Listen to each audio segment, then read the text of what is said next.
website in which the headline is James Moore, leaders debates have come to mean less and less. Why do you think that? And do you think this one will be any different? Well, first of all this talk about playoff hockey as a Canucks fan is nothing short of an attack. But I'm glad I'm glad we're able to accommodate for some of you. No, but look, leaders debates. Leaders debates can matter. For sure, they can matter. You showed a couple clips that did have some consequence. But look, leaders debates are the Hollywood moment of an election campaign. It's a clash. I think we overemphasize them relative to their importance. 19 times out of 20, they don't actually result in much. You see in leaders debates what you saw throughout the campaign. It's just they happen to be standing in the same room together. And also, I think leaders debates are, again, a good communications moment where you can perhaps sort of land a good shot on your opponent. But to be an effective prime minister of this country, all the skills that make you an effective debater have nothing to do with being an effective prime minister. To be a good debater, you have to be quick on your feet, quick with a comeback, quick with a punch, make a quick decision. Being an effective prime minister is about being deliberative. It's about consulting. It's about being thoughtful. It's about measuring twice and cutting once and doing your homework and being dispassionate and thoughtful. It's not about being quick and snappy. So it'll be good TV, possibly. Will it be of consequence? Possibly, but historically that has not been the case. But there could be a moment here, again, where I said in the last segment, where Pierre Poilievre could present himself to Canadians in a way that they haven't seen, where they can see in a relatively young man who's 45, Mark Carney is 60, somebody who has been in politics for a long time, but has emerged and has matured and has clearly built a movement. And maybe a lot of Canadians might say, why is it that almost 4 out of 10 Canadians think that this guy should be prime minister? And they'll give him a moment and they'll give him a look. And after giving him a look, they might say, as they did to Justin Trudeau in 2015, you know what?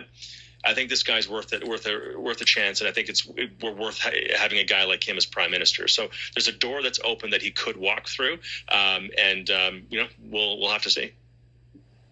I feel like in so far as I understand James' point about the moments and the overhype, the one thing that this does offer Canadians at a particularly timing-wise significant point in the campaign, Brian, just ahead of a long weekend where they're going to talk with their families, is 2 hours to look at the two people who want to be prime minister. And we really haven't had any kind of, they haven't done many long form one-on-one interviews. There just hasn't been that kind of opportunity throughout the campaign so far. The numbers were good for the last two debates. More people, I think, in the 2021 debate watch that debate in Canada than even watch the Super Bowl that year. So there is opportunity. I don't know if they make good on it, but there's opportunity there.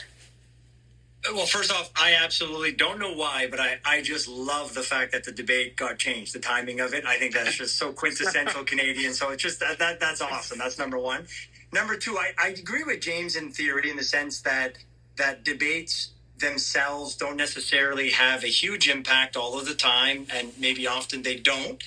But as you mentioned, sometimes they do. And nowadays, it's probably less about the moment in the debate itself or the sort of performance in the debate, but it's really the one moment, 10 seconds that will get headlines and sort of potentially go viral the next day. Times have sort of changed. Now, other factors that I think have changed a little bit. This is an election, polling would show, that Canadians feel is actually important. Every election, everyone tries to say this is one of the most important elections for our jurisdiction, federally or provincially. But in this case, Canadians actually believe that. So that will lend itself to having more people participate. There are less to watch it. There are less debates. So that could also have maybe an impact in the sense that, there's only a couple, so I'm going to tune in. I also think that given what has happened to Carney and the Liberals and sort of his ascent, that, and look, obviously it's because of his economic sort of experience, and I think people see that maybe his credentials are right for the moment, but he's still unknown to some degree. So I do think there's a lot of people that still want to sort of see him, get to know him. So this would be an opportunity for that. There's the questions about his French, so that could obviously increase the eyeballs on the French debate. So I do think there's actually quite a bit kind of lining up that these debates will matter. And to your point, I do think that after this week, based on the fact that it's the debate week and we have a long weekend where a lot of family and friends are going to get together, or even just people get to have a pause and to think about the election, they'll probably start to make up their minds. And I think we're going to find ourselves with it being cemented at one point next week. Rob, what do you think? Yeah, I think Brian makes a good point. I mean, Tom has had a front row seat to one of these debates. He was on the stage in 2015 when I think while watching that debate, I was watching for the sparring between Stephen Harper and Tom Mulcair. I thought Trudeau was kind of going to be a bit of a sideshow to that one. And in the foreign policy debate in particular in that one, I thought Trudeau surprised me and did better than I thought he would.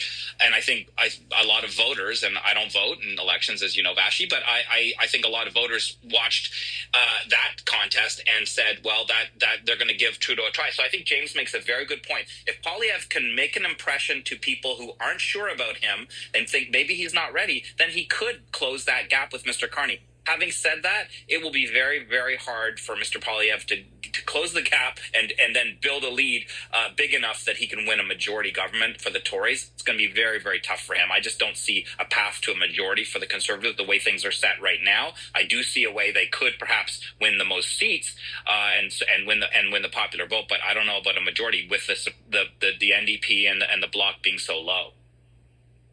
When Rob references those 2015 debates, Tom, I remember watching them as well. And when he talks about the Trudeau sort of surpassing rather of expectations, it was about expectations. The friend absolutely. of our show, Corey Tenike, who said if he shows up with pants on, right, like it's going to be a stellar performance. I remember that remark. And when he not only wore pants, but also was able to, not fall off the stage, people thought, oh, wait a second, like this is something I can entertain. How important are setting expectations going into this week?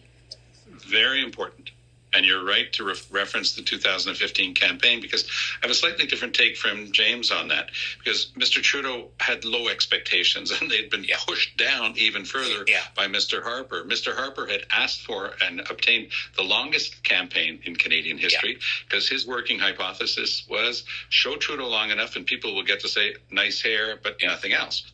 And Trudeau, as you say, well, he's not that bad. I mean, that's a mistake of trying to really push down the other candidate. Mr. Poilievre, just going back 8-10 weeks ago, was riding high in the polls. The landscape changed completely. Mr. Trudeau announced his departure. Mr. Trump was sworn in. Mr. Carney became Liberal leader. And he's had a dickens of a time trying to adjust to that massive change. I'll say perhaps a word, because I do live and work in Quebec mostly, and let me just say a word about the shape of things here. Mr. Poilievre always had trouble breaking through. His numbers were nowhere near what they were in the rest of Canada here in Quebec at any of those moments. And ask anybody who works in our field what's happening with their friends who are, because that's a good chunk of the population, so you wind up having a lot of friends who happen to be sovereignists. They're all saying this is not an election to talk about that. This is an election to have a strong voice. And this is James's point, have one person who can talk for Canada. And in Quebec, that's coalescing around Carney. I mean, there's no two ways about it. They were sending out people early on to try to spin. I remember one guy from, one of Mr. Harper, from Harper's era, going on to Monopal a few weeks ago saying, guy can barely speak French. And you know why? Because he doesn't like Quebec. So they were trying to spin that.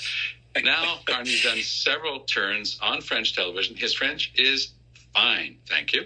And I had him to the university to talk to a graduate class on environment. Complicated subject. He knew it cold, and he did it in French. And everybody understood every word. So I would say that Quebec and the GTA, and I don't want to hurt, Jim's already been hurt by not talking about the Canucks, but Vancouver is important, but I think that the two real fields where this is going to be determined are the Greater Toronto Area and Quebec. And the sense that I'm getting on the ground is that the swing that we're seeing here in Quebec is going to resemble the Orange Wave of 2011 that Jack and I pulled off, but this time it's the guy with the orange face who's going to be moving a lot of those votes.